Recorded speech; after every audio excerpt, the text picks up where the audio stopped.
Tropical cyclones are massive storms. They form over warm ocean waters. These storms are powerful and destructive. We also call them hurricanes or typhoons. Cyclones bring strong winds, heavy rain, and high waves. They can cause flooding and landslides. Understanding these storms is important. It helps us prepare and stay safe. Tropical cyclones need specific conditions to form. These powerful storms, also known as hurricanes or typhoons depending on their location, are nature's most formidable weather phenomena. They can cause widespread destruction, but their formation is a fascinating process that requires a perfect blend of environmental factors. First, they need warm ocean water, at least 80 degrees Fahrenheit. This warmth is crucial because it acts as the fuel for the storm. The sun heats the surface of the ocean, creating a layer of warm water that extends down to about 50 meters. This warm layer is essential for the evaporation process, which is the next critical step in cyclone formation. This warm water provides energy for the storm. As the water evaporates, it transfers heat from the ocean to the atmosphere. This heat energy is what powers the cyclone, allowing it to grow and intensify. The more heat that is transferred, the stronger the storm can become. This process is a continuous cycle, with the storm feeding off the warm ocean water and growing in strength. Second, they need moist air. The air above the warm ocean water becomes saturated with moisture, creating a humid environment. This moist air is essential for the formation of clouds and rain, which are key components of a tropical cyclone. Without this moisture, the storm would not be able to sustain itself.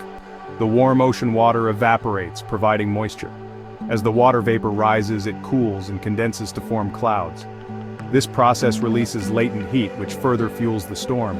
The continuous cycle of evaporation and condensation is what drives the cyclone, allowing it to grow and develop into a powerful storm system. Third, wind patterns need to be just right. The winds at different levels of the atmosphere must be aligned in such a way that they do not disrupt the storm structure. This alignment allows the storm to maintain its organization and continue to grow. The wind patterns also help to steer the storm, determining its path and potential impact areas. Low wind shear allows the storm to grow vertically. Wind shear refers to the change in wind speed and direction with height. If the wind shear is too strong, it can tear the storm apart, preventing it from developing.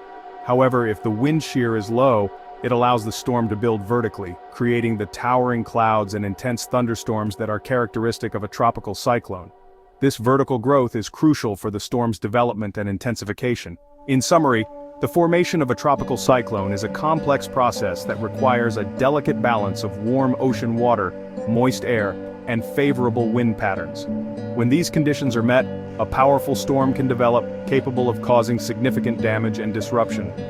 Understanding these conditions helps meteorologists predict and track these storms, providing valuable information to help protect lives and property. The formation of a cyclone starts with a weather disturbance. This disturbance can be a small, seemingly insignificant change in the atmosphere, but it has the potential to grow into something much larger and more powerful. It all begins over the warm tropical waters, where the conditions are just right for a storm to develop. This could be a thunderstorm cluster. These clusters are groups of thunderstorms that form close together, feeding off the warm, moist air from the ocean. As these thunderstorms grow and merge, they can create a larger, more organized system that sets the stage for a cyclone. Warm, moist air rises from the ocean surface. This rising air is a crucial part of the storm formation process. As the sun heats the ocean, the water evaporates, turning into water vapor. This vapor rises into the atmosphere, carrying with it the heat from the ocean surface. As the air rises, it cools and condenses. When the warm, moist air reaches higher altitudes, it encounters cooler temperatures. This causes the water vapor to condense into tiny droplets, forming clouds. This process releases latent heat, which further fuels the storm. This forms clouds and releases more heat. The release of heat during condensation warms the surrounding air, causing it to rise even faster. This creates a cycle where more warm, moist air is drawn up from the ocean, leading to the formation of more clouds and the release of more heat. This process creates an area of low pressure. As the warm air rises, it leaves behind an area of lower pressure near the ocean surface. This low-pressure area is a key component of the developing storm, as it helps to draw in more air from the surrounding areas. More air rushes in to replace the rising air. The surrounding air, which is at a higher pressure, moves in to fill the void left by the rising warm air. This movement of air creates wind patterns that spiral towards the center of the low-pressure area, further intensifying the storm. The spinning Earth gives the storm its spin. The rotation of the Earth causes the moving air to spiral, a phenomenon known as the Coriolis effect. This effect gives the storm its characteristic spin, causing it to rotate counterclockwise in the northern hemisphere and clockwise in the southern hemisphere. As the storm continues to draw in warm, moist air and release heat, it grows in size and strength, eventually becoming a fully formed cyclone. A tropical cyclone goes through different stages. It starts as a tropical disturbance. With the right conditions, it becomes a tropical depression. As the storm strengthens, it becomes a tropical storm. Finally, it reaches hurricane strength. Hurricanes are categorized by wind speed. Category 5 hurricanes are the strongest. The end of the storm, cyclones' demise. Tropical cyclones weaken when they move over land. They lose their source of energy, warm ocean water. Cooler water or dry air can also weaken a cyclone. Eventually the storm dissipates.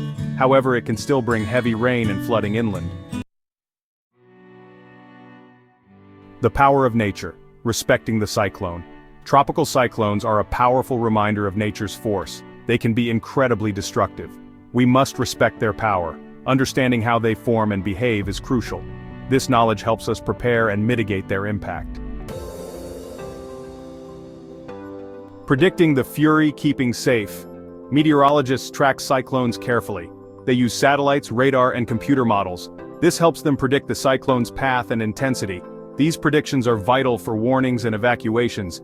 Heeding these warnings can save lives.